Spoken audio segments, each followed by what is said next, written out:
Partially? Okay. All right, so tonight we're going to take a look, reincarnation, eternity of the soul. This is part 2. We'll see if we want a part 3. You never know, after tonight we might say enough's enough. That's good one. We'll see.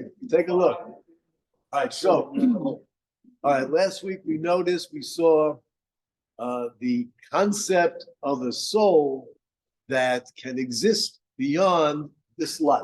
And we saw that from the mitzvah of Yibum, right there. We took me from the very beginning, we opened up and we saw it. So tonight we want to take a look.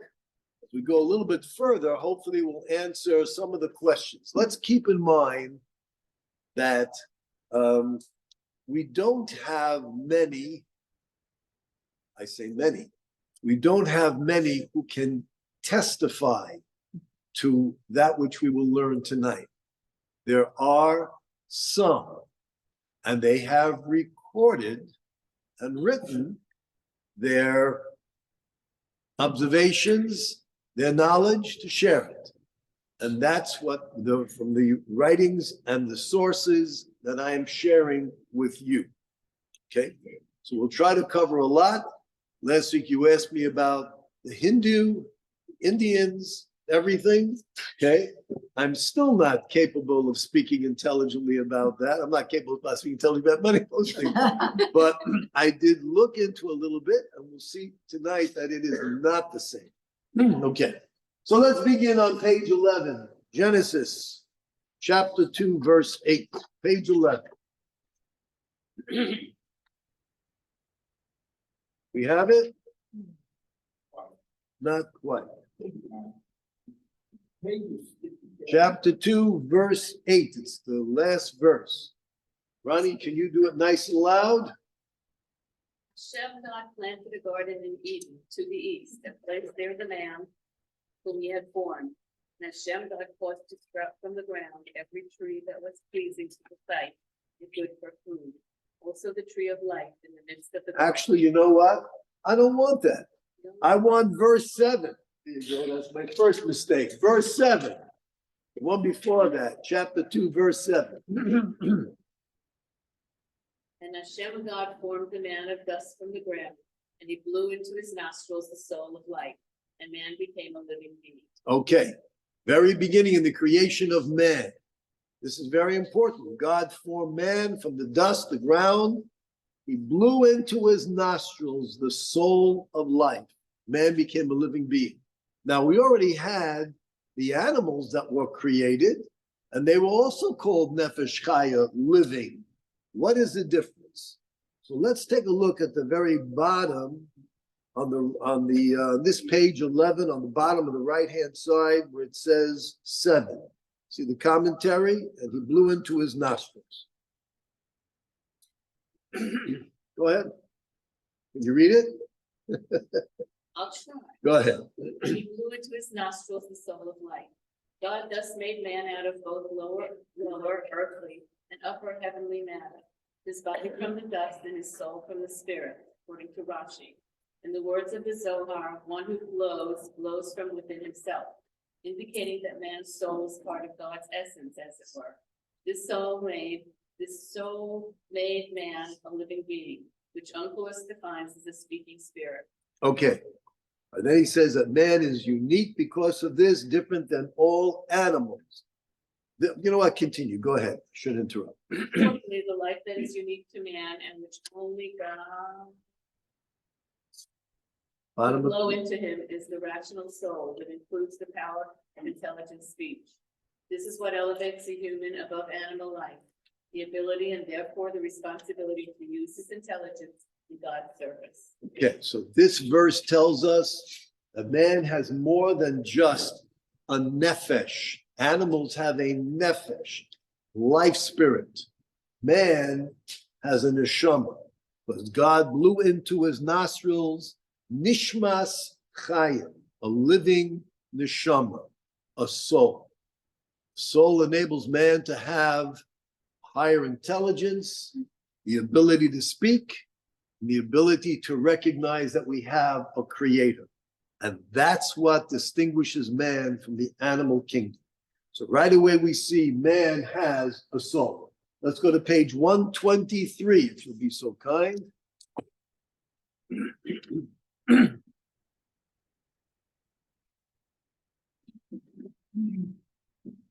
Now we want 8 and 9.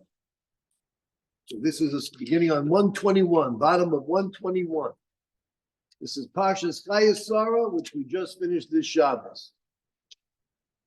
And Abraham expired and died at a good old age, mature and content, and he was gathered to his people. Okay, that's what we want.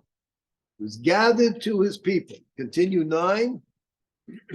His sons Isaac and Ishmael buried him in the cave of Machpelah, in the field of Ephron, the son of Zohar the Hittite, facing Mamre. All right, so it says that Abraham, he died, he was gathered to his people. What does it mean, gathered to his people? What does that mean? Maybe it means he was buried in a family plot. Maybe.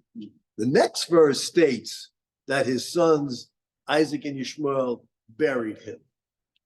What does it mean he's gathered? Let's go to page 191. He was the first Jew. Which people was he gathered to? Let's see. Let's find out. Who was he gathered to? Well, first we have to define what it means to be gathered, then we'll figure out who he was gathered to.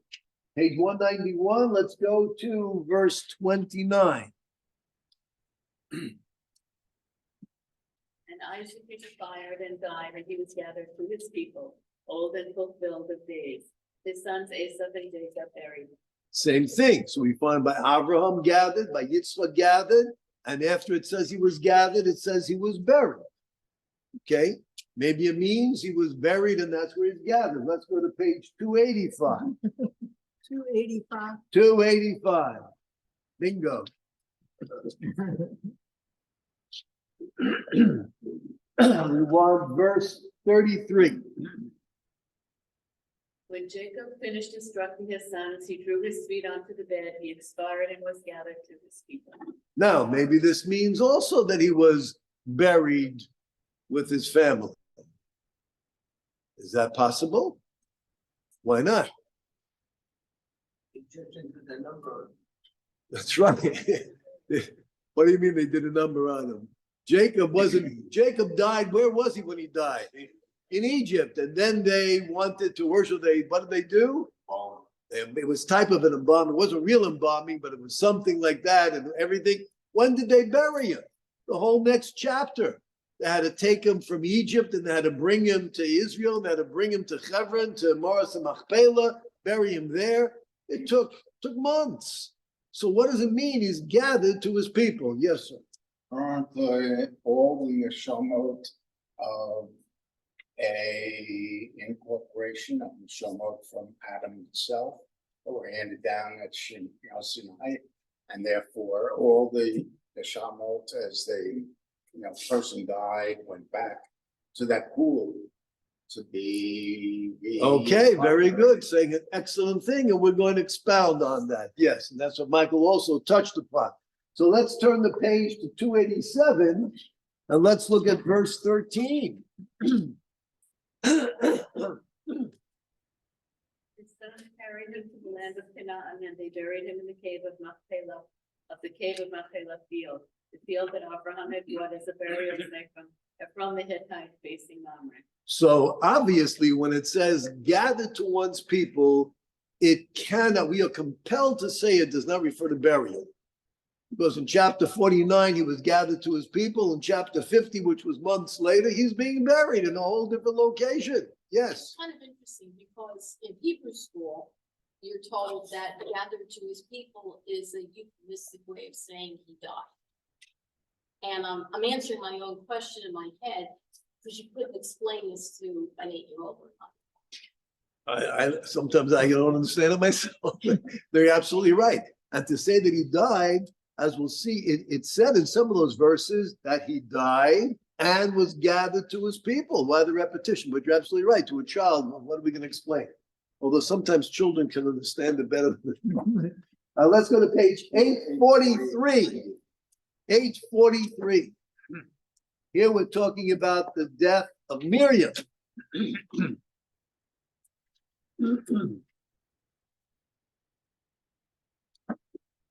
chapter 20, verse 1 on page 843. The children of Israel, the whole assembly arrived at the wilderness of Sin in the first month, and the people settled in Kadesh. Miriam died there and she was buried there. Okay, she died and she was buried. So here it doesn't say gathered to their people. But you know what's interesting? The Talmud notices there seems to be an unnecessary repetition of the word there. It says Miriam died there, was buried there. Why doesn't it say Miriam died and was buried there? What's the two theirs? Shum. What is that? So Rashi makes a comment. Does it say over here on the bottom? I don't see it, not in English. But Rashi tells us very clearly, if anybody wants to look on the Rashi on 842 on the left-hand side, the Tamasha Miriam, Afhi ben Neshika Mesa. She died. What does Neshika mean? Neshek, Neshika. A kiss. She died with a kiss. Ever hear of the expression, the kiss of death? Most people think that that is a very bad thing.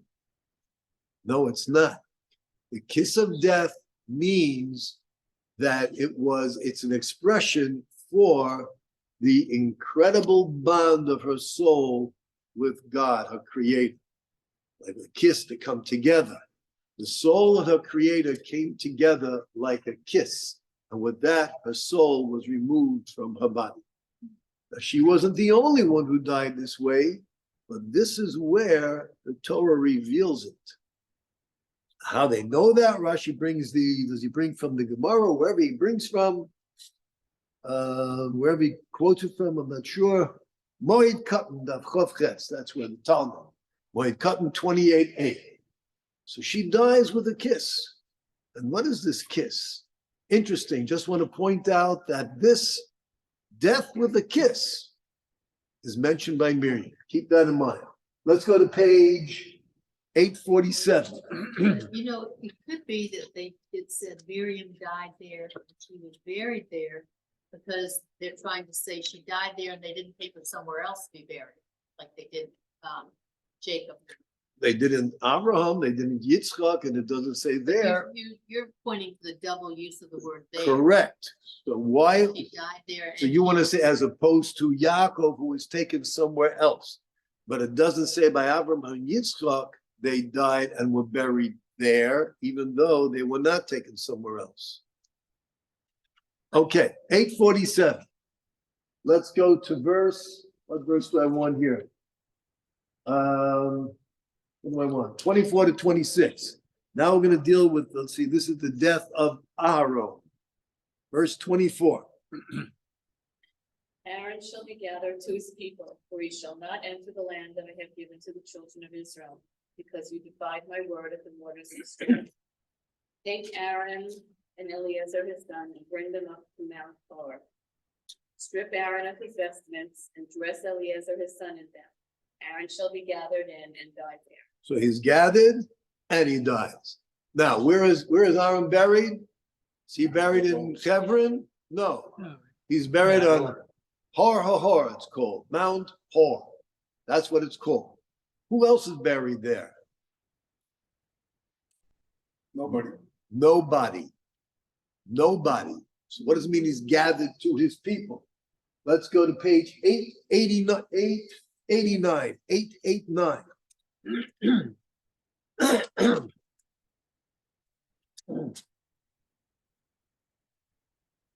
We want verse 13. This is God speaking to Moshe. You can start actually from verse 12. You want to start from 12? Hashem said to Moses, go up to his mountain of Abarim and say the land that I have given to the children of Israel. You shall see it and you shall be gathered unto your people. You too, as Aaron your brother was gathered in. Okay, so Moshe is going to be gathered to his people. Let's see, where was Moshe buried? Let's go to page 1123.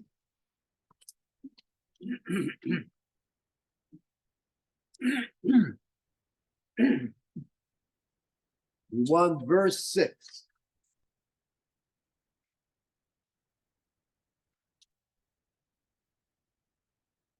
burying him in the depression of the land of Moab, opposite Beit Peor, and no one knows his burial place to this day.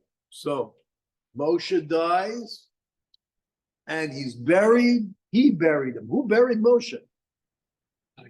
Hashem buried Moshe. He buried him in the depression in the land of Moab, and no one knows his burial place to this day. Nobody.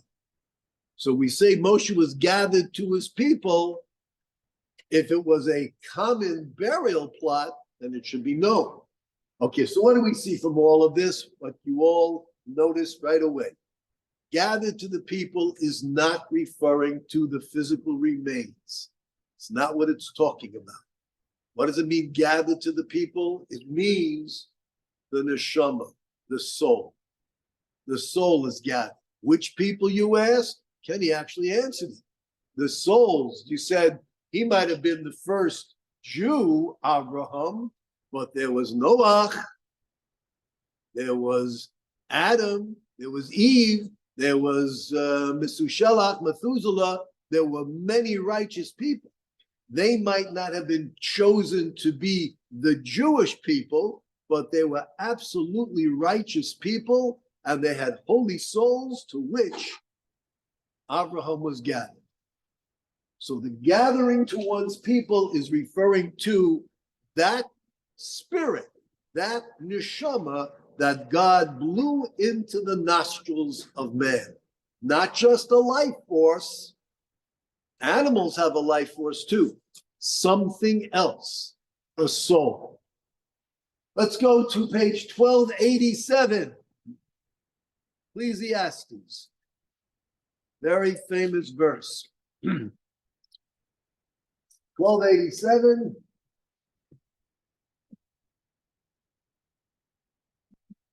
Hard to turn these pages, isn't it? Yeah. 1287, chapter 12, the last chapter in Ecclesiastes, we want verse 7. This is what King Solomon is saying. Thus the dust returns to the ground as it was, and the spirit returns to God who gave it. The dust, the physical form of man returns to the dust as it was. Burial, mitzvah to bury, not to cremate, to bury. And the spirit, the ruach, returns unto God. It is eternal. You say that at every funeral. Yes, we do. That's correct. That's correct. Many rabbis will say that at every funeral. It's something which is uplifting a little bit. Let's go to page 493. We're almost finished with our page turning.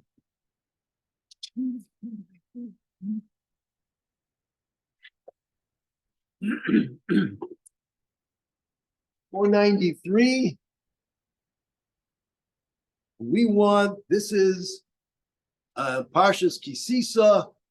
Here, Moshe tells Klal Yisrael about the Shabbos, even though we were already introduced to the Shabbos in the 10 Commandments. So let's take a look at verse 17, 493. Between me and the children of Israel, it is a sign forever that in a 6-day period Hashem made heaven and earth. And on the 7th day he rested and was refreshed. Now, what's the Hebrew word for refresh? Uvayom hashvi'i, right? Uvayom hashvi'i, on the 7th day, Shabbos, God rested by Yunafash, and he reinvigorated. He resouled. There was a resoulment, so to say. The word by Yunafash from the word nefesh, life force, living force. What does that mean? God was refreshed? How do we understand that? A human being needs to be refreshed. God doesn't need to be refreshed. So we see quite a few things from here. Number one, bit of an aside, and when we get to the 4th commandment, we'll expound a little bit more.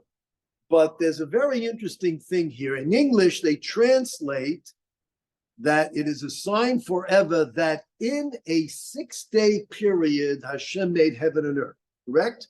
God created heaven and earth in 6 days. But if you look in the Hebrew, look in the Hebrew on 492. It says, Ki sheishes yomim osa Hashem es hashamayim es haaretz. How would you say in Hebrew that he did something in 6 days? B'shisha. It should say b'shisha. It should say b'sheishes yomim. Very good. It should say in 6 days. That's not what it says. The very important bays, which means in, is missing in the Hebrew. What does it say? Ki sheishes yomim asa Hashem. What is that? How do you literally translate that?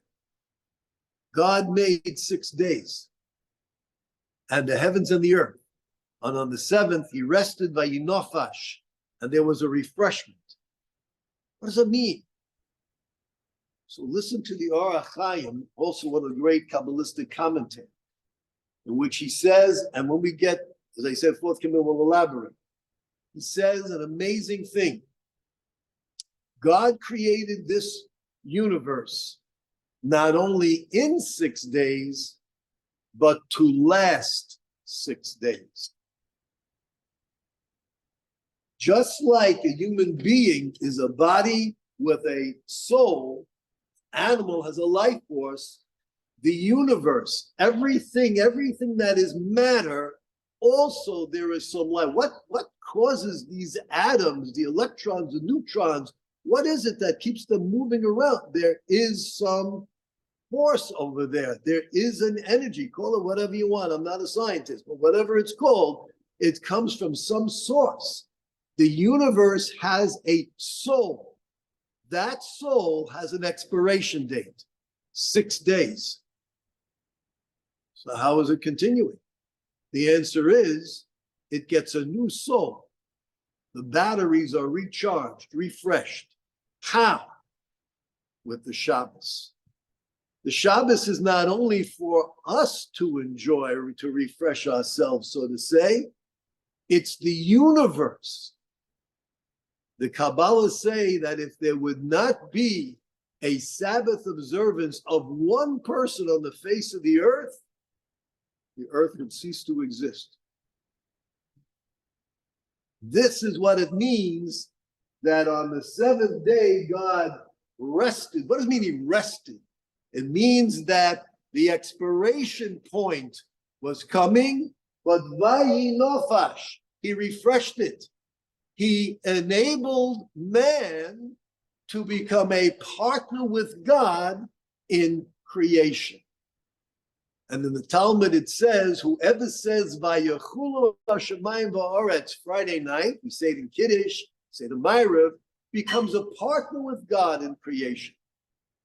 And they ask, how do you become a partner with God? How can I become a partner with someone who did something 5,785 years ago? I'm a partner in that? How is it? The answer is no, I'm not a partner in that. I'm a partner in the coming week. Whoever says Vayachulu, which means whoever recognizes, declares the sanctity of the Shabbos, that person is refreshing the soul of the coming week. We're a partner with God.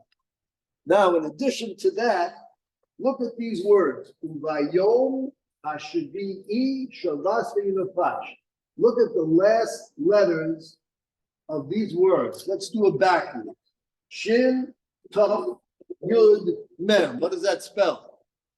Shin, Tov, Yud, Mem, Shtayim. What does Shtayim mean? 2. We are taught that on Shabbos, a person has a neshama yisera. They call it like an extra soul. It doesn't mean you get 2 souls. It means that our soul, our existing soul, is in an expanded form with greater capabilities. Here you see in the codes of the Torah that's found in the Torah that it is being alluded to. As a matter of fact, the Ibn Ezra in his commentary says, what does it mean that on the 7th day God rested and vayinofash, he put a soul in? He means that's the additional soul to a person on Shabbos. And here you see it in the letters itself. Shabbos is the soul of creation. Now, let's take it a step further. And we know that we have a Havdalah service. Just like Kiddush, we declare the sanctity of the Shabbos as it arrives. Havdalah, we declare the sanctity of the Shabbos by distinguishing it from the mundane week. And one of the things we do is we take bisomim. What are bisomim? Some spices, something aromatic. We say the bracha and we inhale. Very good. If you don't say you can still do the mitzvah. But you take, but you inhale whatever it is, and we enjoy the wonderful aroma. Why do we do that? Why do we do that? We light the candle because on Shabbos we're not supposed to ignite a flame, and now Shabbos is over, so we can ignite a flame. What's with the besomim? You can enjoy besomim on Shabbos. Excellent. So they say that we had the expanded soul, we had this neshama yisera, and now our Shabbos is over, it's gone. So we feel a bit of a vacuum. In order to rejuvenate our soul, which is now, it lost its expanded state, so we say the bracha over the wonderful aroma. Question is, fine, I understand the soul needs to be rejuvenated. What does it have to do with aroma? Why not something else? Something else that's very enjoyable. I don't know, a music. Maybe we'll have some. Only sense that wasn't. That's it. If you go back to the Garden of Eden, and we go back to the sin of eating from the tree of knowledge, man has 5 senses. It says, she saw the tree. She spoke to Adam, or she heard the words of the serpent. She spoke to Adam, he heard her words, and they tasted. 4 of the 5 senses of man were corrupted and adulterated. The only sense that remains in its pristine form is the sense of smell. And therefore, you know how we rejuvenate our soul Saturday night? Not just by enjoying something nice. Music is also beautiful. But on the contrary, we rejuvenate because we remind ourselves that despite the fact that we have to enter the mundane week with all of its distractions, its temptations, with everything that is involved, the responsibility, we still retain an element of that purity and sanctity of the Garden of Eden. How do we sense it? With the sense of smell. Our soul still retains that. Now we said, why do we take the flame? Because on Shabbos, we're not supposed to strike a match and create a fire. So now that Shabbos is over, we do it. Fine, beautiful. We say a bracha. But then, what else do we do? Take our fingers, look at the fire, we go like this, we look at our fingernails at the fire. Why are we looking at our fingernails? What's that all about? So they say simply because you want to be able to derive benefit from the fire. How do you derive benefit? By being able to see. So what can I see? Well, I can see my fingernails from my fingers. That's nice, but I mean, I can see the besumim that I'm holding. I can see the cup of wine. Why the fingernails? Here too, now that Shabbos is over, we remind ourselves that despite the fact that man became corrupted to a degree as a result of the sin of eating from the tree of knowledge, nevertheless, man still retains an element of that sanctity. Our sages tell us that Adam and Eve were covered in a nail-like film. And after they sinned, they lost that, except for their fingernails and toenails, except for these nails. So therefore, to rejuvenate the soul, we look at our fingernails as if to indicate there's still hope for me. I'm still connected with the Garden of Eden. So all of this is dealing with our eternal soul. Okay, so the soul is eternal. In Psalm 19, there's a famous verse, Torah Hashem Tamima, the Torah of God is perfect, Meshivas Nefesh. It returns or it replenishes the soul. The word Meshivas, Hashava, means, what does Hashava mean? to return, Hashavas Aveda. So again, the Kabbalah see that it is the Torah that necessitates the return of the soul. Why is there a Gilgul? Why is there reincarnation?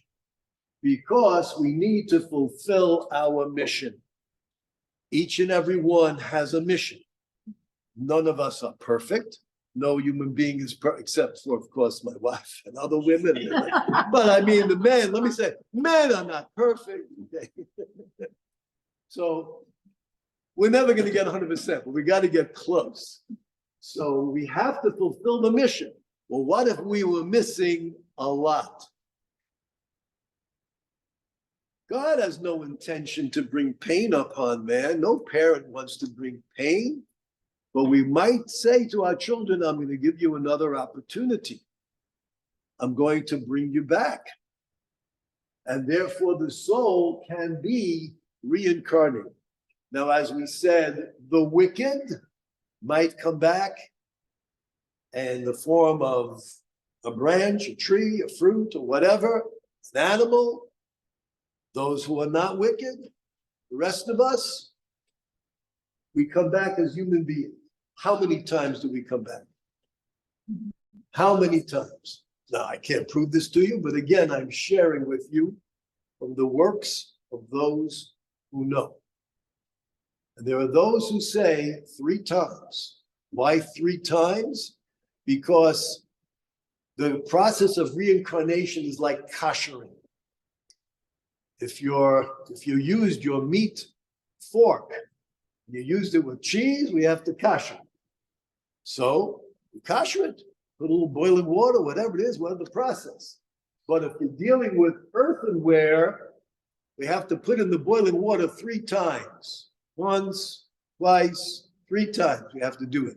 So we see that the maximum amount of exposure for koshering is 3 times. So there are those who wish to say that the koshering of the soul reincarnate 3 times.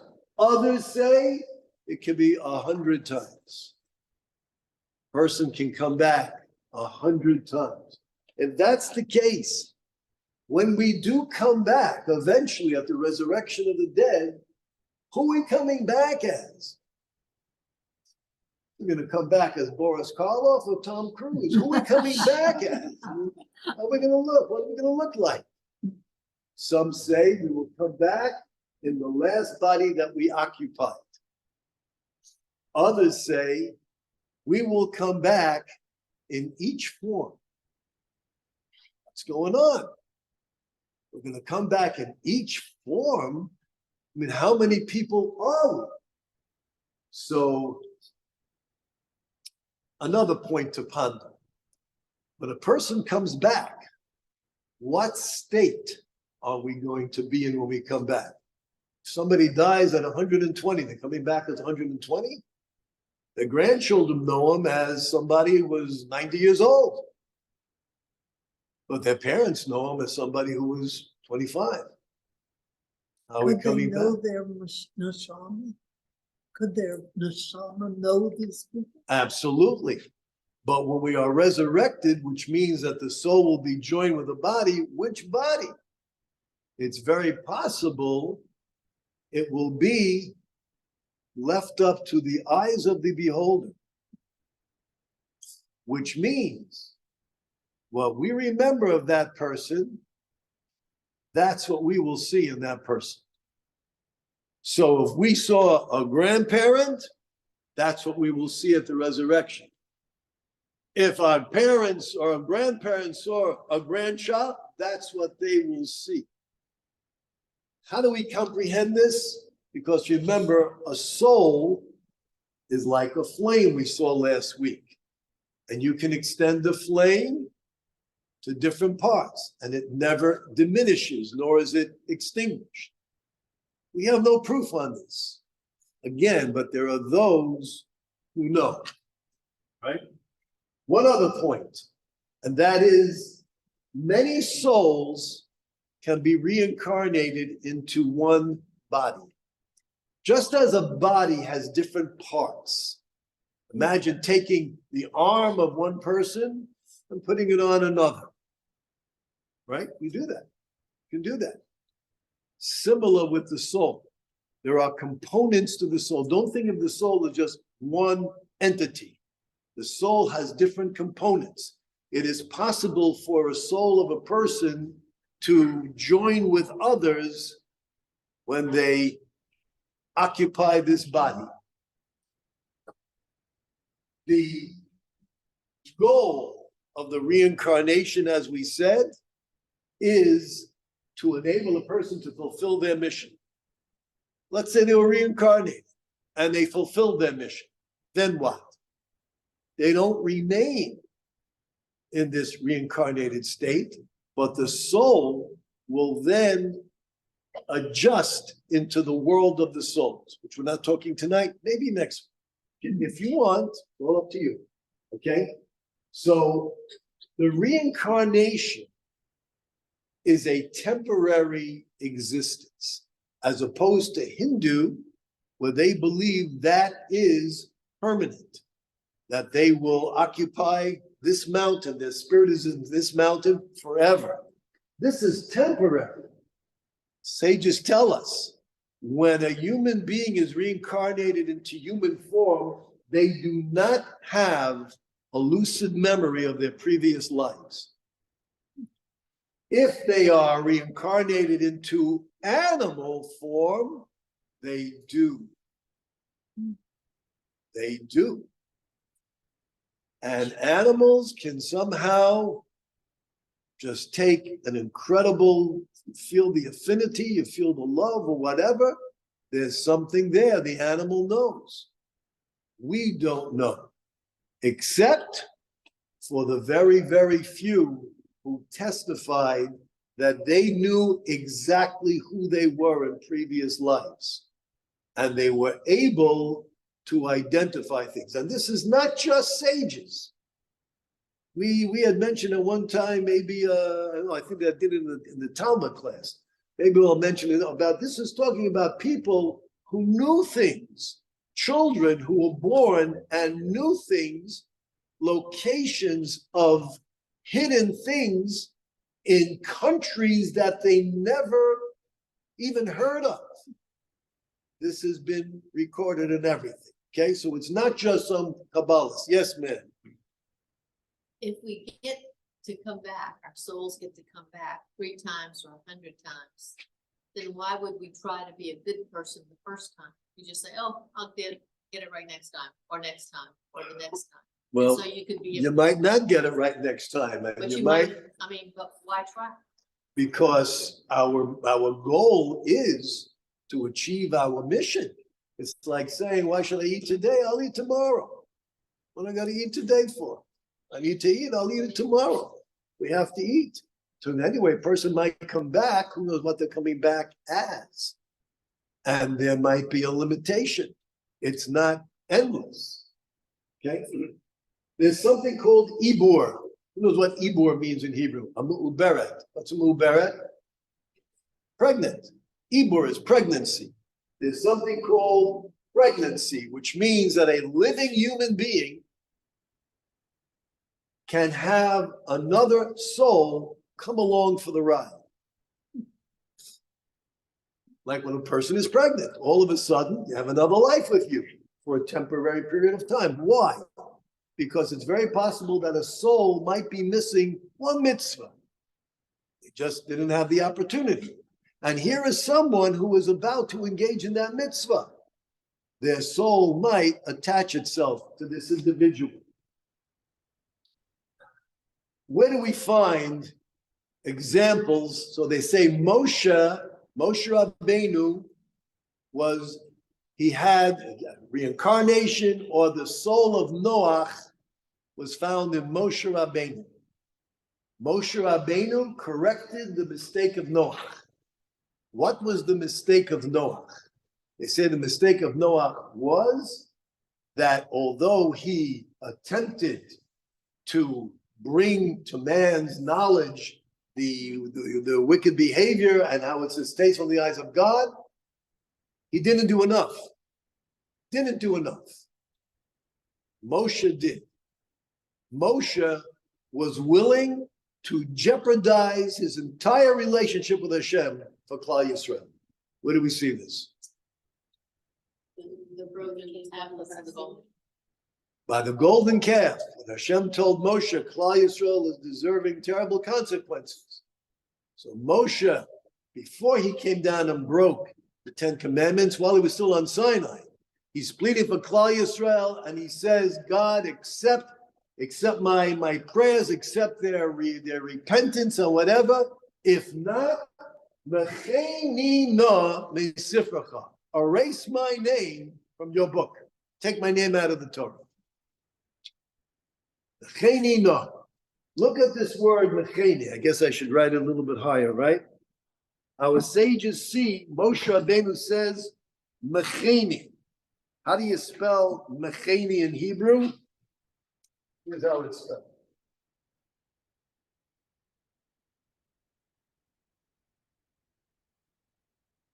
Mecheni.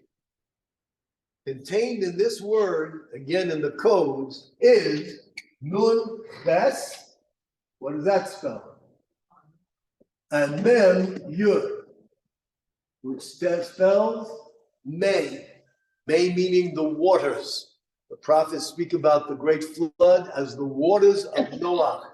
When Moshe Rabbeinu says, God, I'm putting my whole life, everything on the line. Take my name out of your book if you will not allow me to be a proper advocate and forgive Klal Yisrael. With that, Moshe Rabbeinu was able to achieve the atonement for the mistake of Noah that led to the flood. Okay. All right. Let's talk a little bit about women. Sure. If an individual has an Igor or has the extra soul tagging along, are they aware? No. They might be. Sometimes we might notice something's a little different, whatever, feel differently or something. We don't know why. And it could be for 100 reasons.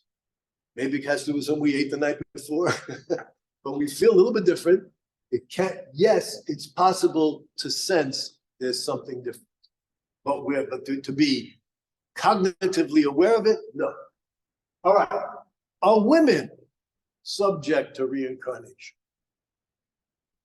Why not? They have souls. So there's a verse in Exodus where it's talking about a Jewish man who sells himself into bondage. And it says that he works for 6 years, and the 7th year he goes free, and his wife goes out with him. Now, she wasn't sold into bondage. She goes out with him. Okay. The Kabbalists say, you know what this is alluding to? That women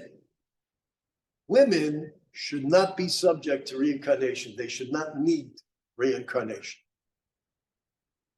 But they are reincarnated. Why? Because if their husband has to come back, they need to come back for him. Need to come back for him. And he has to meet her all over again. And they have to connect once again. A man who was terribly stingy in his life would not perform kindness. They say that man can come back as a woman. Question, can a man come back as a woman? Now, you might say, wait a minute, is that supposed to be a punishment? No, just the opposite. This is very important. Why? There's a bracha that is said in the early morning. And that is, we say a bracha, a man says, Shalai Sani Isha. Thank you, God, I'm not a woman. Now, what does that mean? We say, thank you, I'm not a Gentile. Thank you, I'm not a slave. Thank you, I'm not a woman. What it means is that because a Gentile has 7 mitzvahs, slave has 150, a woman has 601, and I have 612. Thank you that I'm not limited. Okay. What does a woman say? Shahasani kirtzonu. God, you made me as your will. Kiritzono, they usually translate according to your will. But literally, Kiritzono means you made me as your will. Now, some will say, you know what that means? It means that a woman's saying, well, this is the best you could do. I accept my fate. Nothing can be further from the truth. Nothing. That's corrupt thinking. Woman was created to be the manifestation of God's will. We see it from the very creation of woman. God created man, and then God, speaking to the angels, so to say, said it's not good for man to be alone. Eseloi ezer kinegda. I will make a helper for him. That is the essence of woman. The essence of a woman is kindness, to help. They are the ones who by their very nature are more giving and caring. You have to be blind not to see this. Doesn't mean every woman, there are women who are terribly selfish and narcissistic, and there are men who are so giving and everything. Generally speaking, the nature of women, giving and caring. And therefore, this person who was so stingy, he couldn't do anything to help anyone. His correction, his rectification will be to come back as one who lives for kindness. And that's exactly what Eliezer was looking for in a wife for Yitzchak. One who doesn't just perform kindness, loves kindness, lives for kindness. Not only did she give him to drink, she also gave his 10 camels. How much does a camel drink? A lot, okay? And it says she ran back and forth. The Sephardo says, what does running indicate? She didn't do it, all right, I'll schlep it along here, schlep it. She did it, she ran, she was excited, she was enthusiastic. She loved kindness. Chapter 2, verse 18, woman is created to be the helper of man, meaning she is the one created to enable mankind to achieve his goal. And every man has his soul mate, his neshama. And therefore, if he has to come back, she's got to come back to help see that he fulfills his mission. Got to come back. Okay? Yes, sir. Say that women generally aren't required to come back. Unto themselves. Is that why by Miriam it doesn't talk about being gathered unto God? Oh, it's a good point. But did Miriam have to come back? She was such a great tzaddikus. Did Miriam come back? I don't know that she did, but thank you. Miriam, as we mentioned, was the one in which the Torah tells us she died there, was buried there. And as Rashi said, there means, as he derives in the Talmud, that it means she died through a kiss, a special bond with God. Why is it that the revelation of death through this bonding with God that's called a kiss, why is it presented by Miriam? Why not Abraham? Why not Yitzchak? Why not Moshe? Why Miriam? The answer is because Miriam was indeed the personification of kindness and giving and caring. It was because of Miriam that we had not just water. Who did we have? Moshe. Without Miriam, there's no Moshe. Yes, sir. I only have a couple of minutes here. So Man does not remember any of the things from his prior life. And how would he remember that if that is his wife? he doesn't remember. We don't remember our previous lives, but we're born with certain affinities. We're born with certain propensities. We're born with certain things that draw us to certain types of, like you were drawn, you were 12 years old, you gotta listen to Ken's story, he'll tell you later on. 12 years old, you volunteered to go on what? Sailing, and you just knew, you picked it up like this. Where did it come from? Glenn Ford, anybody hear Glenn Ford? You heard the story of Glenn Ford? Glenn Ford, Google Glenn Ford in reincarnation, okay? I don't have time now. Google about Glenn Ford. There are people who was speaking languages and he never took a piano lesson in his life. And in his later years, all of a sudden, he was playing Chopin and Beethoven and everything. Where did this come from? People are drawn, and we're drawn to certain individuals. Can we choose the wrong one? Absolutely. But we're drawn. See somebody, and all of a sudden, that's it. Sure, yes. So if a man dies and his wife survives and she remarries. Okay. And she comes back, who's she gonna help? Who's she gonna help? Who's she gonna help? The wealthier one. So, you know what, that's talking about resurrection and things, so that we can get into that next week. All right, let's talk a little bit about a dybbuk. What is a dybbuk? A dybbuk literally means glue. Means dybbuk is glue, okay? So a dybbuk is someone who sticks to someone. Where does it come from? So if we go to Pirkei Avos, Ethics of Our Fathers, chapter 5, Mishnah 8.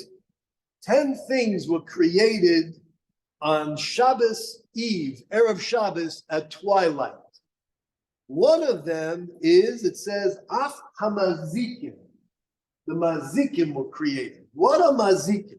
He translates over here, Mazikim are destructive spirits. Some call them demons. What does that mean? So anything and everything you have heard from the movie The Exorcist and other things, forget about it. Okay? It's good theater, entertaining, forget about it. Who are these demons? Some say these demons are messages of the evil inclination, the Satan. So some say. Most of the commentaries say that God created these spirits, these souls, without bodies. They were created not to be placed into a body. Now, why would God do that? Whatever, it's a discussion for another time.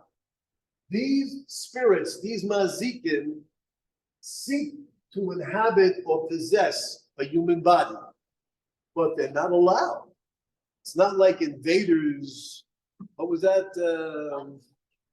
What? Body snatchers. The body snatchers, that's right. Remember that? I remember the original. The invasion of the body. It's not like they're coming and they take over or whatever. That's not how it works. There are two types of possession. I will do one now, and maybe the other one, if you want, we'll do next week. And we'll talk about also next week about after death. What happens when a person dies? And if a person dies, can they come back immediately? Even though they've been pronounced dead? Absolutely, we'll see. So this is the famous story of the dybbuk, how it originally happened. There was one of these spirits was occupying a rock or a stone. And it was by a stream. And there was a young girl who went to the stream to get some water. She cupped her hands, she went over, she bent down, and she picked it up. And as she was standing right by this stone, which unbeknownst to her was possessed by the spirit, she scratched herself and there was a little cut, portal of entry. And she took the water and she drank it. But she did not say a bracha, a blessing. And that, the mazik, the spirit, also called shadim, by the way, a shade means like these spirits without bodies. With that, it felt that she did not deserve to enjoy the physical body for the spirit. And therefore it entered and possessed. The girl was no longer in control of her body. She spoke like a man, an adult man, and when people heard about this, they saw this or whatever, obviously they were quite frightened. They had called some of the great sages. Now, there's an incident, I don't know if I have time for it, with Rabbi Shlomo Alkabetz. By the way, I said L'chodaydi last week was by Rabbi Alshich. I made a mistake. It was by also a 16th century Kabbalist in Svat, but it was Rabbi Shlomo Alkabetz. And this Kabbalist, Rabbi Alkabetz, was involved in some, what do you call it, exorcisms, I guess, I don't know, for lack of a better, de-dippicking, whatever. And what they did was there are certain oaths that they convened a rabbinic court, so to say, some say a minyan, and there were certain oaths that they imposed upon this possessing spirit, and they demanded that it should converse with them. And the spirit revealed why it possessed the body, and they demanded that it leave. Now, it's not a devil, there's no heads turning around and things of that nature, but they demanded that it leave. In this case, it did. In a different case, which took place in Portugal. Portugal, okay? I have it wait. This is the sefer called Taimei Minhagim. And it's a magnificent sefer, and it has a certain section which deals with this, from which I am gathering a lot of this information. And it mentions over here that there was a young man. This young man was also possessed. And they called rabbis who came, and at first there was a very loud, and you couldn't understand the word that was being said. They demanded that this possessing spirit speak in a way that everybody can comprehend. And it did. And they said, "Who are you?" The spirit said, "This is who I am, and this is my city. And I was a human being. And the reason why I have taken possession is because I drowned. And my body was consumed by some of the predators, fish. And they have never found my remains. And my wife is not able to get married. They don't know. They don't know if she's dead. Can't get married. And my wife is committing terrible sins. And I have tried to occupy and possess this so that I can implore you, a rabbinic court, to see that my wife will be unchained by this difficult situation." Okay. And they said, "Well, why did this happen to you?" And he tells them, because when he lived, this is all written over here, when he lived, he was an adulterer. And because he was an adulterer, he was not able to have his soul enjoy that which the soul should enjoy.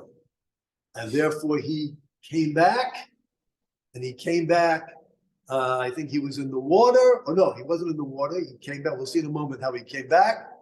And that's why he took possession of this body.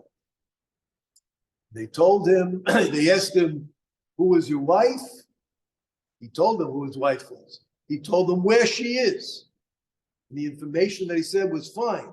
Unfortunately, they did not have any valid evidence that could permit his wife. Unfortunately, they couldn't do it. Hearing a story from a spirit that's possessing is not sufficient. And they asked him, "Who was the woman with whom you had relations?" He refused to divulge that. Okay? Then he stood up.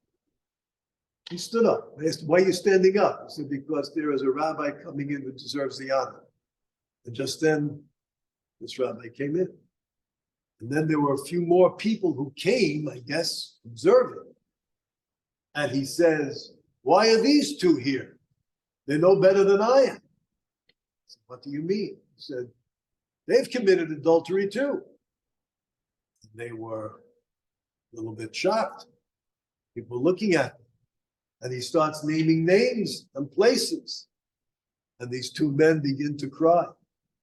And they begin to say, yes, we had moments of weakness. So, and this is, again, as I'm telling you, this is all recorded here. And then they finally tell him, how did you come to take possession of the body? He said, my soul was placed into a cow. And I've tried numerous times to take leave of this cow until I drove the cow mad. And the cow became wild. And the owner of the cow, seeing that the cow is no longer docile, shechted the cow, slaughtered it. And the cow was now slaughtered, and it was purchased by this young man. And he brought home some of this cow, whatever, and I don't know if he cooked it or whatever he did. That's how I got into his body. And that's why I'm here. Now, unfortunately, it doesn't have a happy ending. What happens was they insisted, and again, they made him take an oath. He took leave of the body, but they were not able to permit his wife, and the body of that person that he possessed never recuperated and died. So these are just a couple little story, a few stories. There are many, many more, but I don't want to turn this into story time. This is not, what is it, 10 minute, what's it called, 60. No, the TED Talks. This is not a TED Talks, but there are others, especially one that I really want to share with you about someone. This happened in the 1990s. Not going to give you the name unless you ask me for it. Then maybe we can all Google together and see about this person who died and came back and what his experience was. So we talk about reincarnation. What's the purpose of reincarnation? The purpose is that we're given an opportunity to fulfill our mission. We'll stop. Thank you. Whoops. Oh, by the way.